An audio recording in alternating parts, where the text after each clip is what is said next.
All right. What is up? Let's do this question here. Is it wise to skip minimum payments on 4 credit cards to pay down debt on one card, the lowest balance?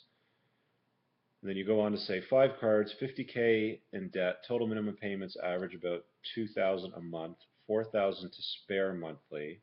Lowest payment is 8. I'm a little bit confused by that. Should I skip 4 or 5 minimum payments? Basically, your question is it wise to skip payments to pay down debt, to pay down another credit card debt? Um, I know people are going to give you all kinds of advice and say, well, if you skip a payment, your credit score is going to go in the toilet and blah, blah, blah.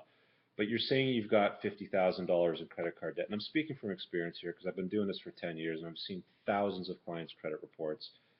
Your credit score is going to go sideways as soon as you start to get close to your credit limit, even if you are making your minimum payments on your credit card. So skipping a payment on 4 out of 5 isn't going to make a huge difference. It's not going to break the bank. Your credit score is already in the toilet. Okay. Um, I think the litmus test, generally speaking, for what you're doing is if what you're doing right now is paying down the credit card debt and you see the end game, meaning you see 3 years down the road you're going to have all the debt paid off doing what you're doing right now, then keep doing what you're doing. You're going to be out of debt.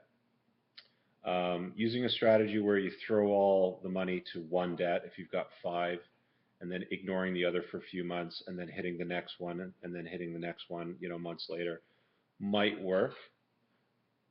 You've got to look at it from a full perspective. I mean, for example, if you start throwing your credit down the toilet, I'm not sure what your credit score is like right now. You might want to look at that first to see what it is at.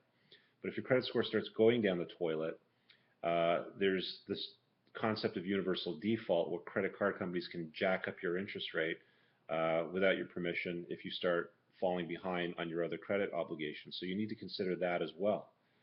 As a general rule, like I said, if what you're doing is going to get you out of debt within a reasonable time frame, reasonable, within 1, 2, 3 years, keep doing it.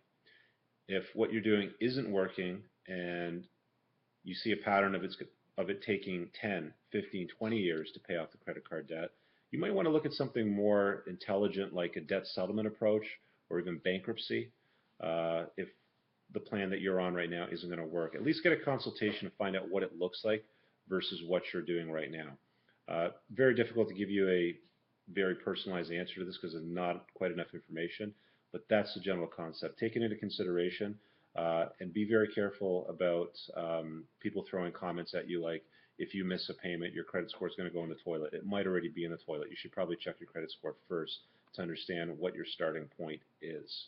Hope that helps. Talk to you later. Ciao.